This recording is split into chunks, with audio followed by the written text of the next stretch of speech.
Now, coming into the Euros, my main favorite to win the whole thing was, and I guess still is, France. Right now, it still remains France. Despite not looking amazing against Austria, despite Mbappe having a broken nose, we don't know when he will return, I still think France is my favorite to go all the way and win the Euros. My second favorite going into tournaments was kind of undecided. It was between England and Portugal, with the guys on the outside being Spain and Germany. But overall, all of the teams I mentioned right now were in my top 5 favorites to win the Euros. And 4th and 5th were probably Spain and Germany respectively. But after the first game, seeing Germany play Scotland, I, along with a lot of other football fans heading into the competition, may have slightly underrated Germany and their ability to shock a lot of people and maybe go all the way and win the whole thing. Yes, I know it's only one game so far played from Germany in the Euros, but that performance was really, really good. And looking at their team again, looking at everything involved with Germany, they look like a genuine threat to go all the way and win the whole thing. But can Germany go all the way and win the Euros? Or was this just one good performance against a Scottish team that was a deer in the headlights in the opening game? Well, that's what we will be talking about today. So what's going on, everyone? You are listening to Back of the Net here. I hope you're all doing well. Please be sure to like the video, subscribe if you haven't already, and let's get into it. Now, there was no better way for Germany to open up their Euro 2024 campaign in Munich than the way that they did it. Not only did they get a very, very important 3 points, but they absolutely destroyed Scotland, beating them 5-1.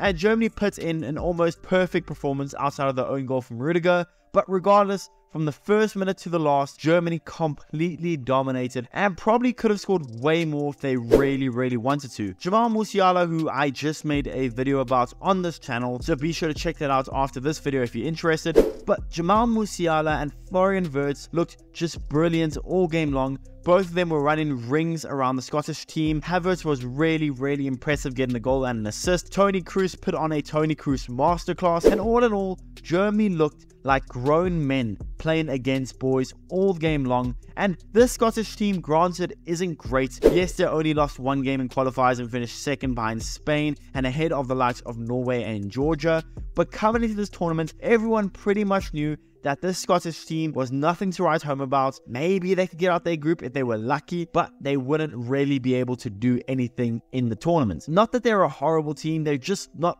all that good. They're just pretty okay. But despite Scotland not being the greatest team ever, this shouldn't take anything away from that performance we saw from Germany in Munich in the opening game of the Euros. In a high pressure game the whole world is watching, the opening game of a tournament you're hosting in Munich, Germany went out and put in an awesome performance and looked like they were very comfortable throughout. And I mean, you look at the team in terms of individual quality, I still wouldn't really rank them on the same level as France and maybe even England in terms of individual talents, but Germany still have some world-class players that are more than capable of turning it on whenever necessary.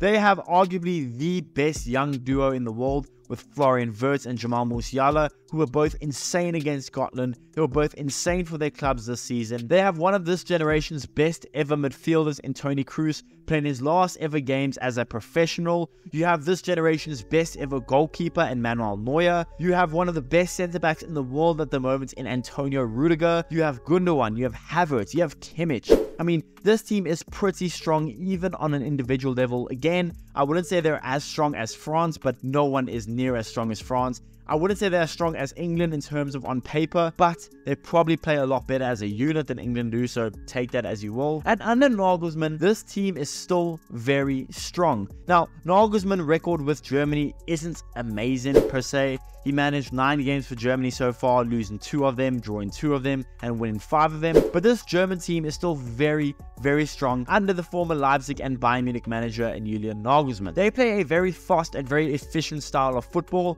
which, I mean, is expected when you see a German team. And like in typical German fashion, when you watch this team play, they just look like a well-oiled machine, a well-drilled team, and they are very efficient in how they play. But now going into the Euros, I can understand why people were somewhat doubting Germany, and I might have been one of them. The fact that Germany's last international game was on December 1st, 2022, and they couldn't even make it out their group in the previous World Cup. They got knocked out in the round of 16 in the previous Euros to England. I understood people completely counting them out going into this Euros. Plus, you look at their track record from the last World Cup, They had some dodgy losses in friendlies against Turkey, Austria, Japan. They lost 4-1 to. They lost to Colombia. They lost to Poland. That didn't leave much room for optimism even from German fans. And I get that. However, like I said in the intro, Germany still were certainly in my top 5 favorites to go all the way and win the Euros. And their performance against Scotland proved that the hosts mean business this time around. And with the additions of Wirtz and Musiala being your mainstays in the team,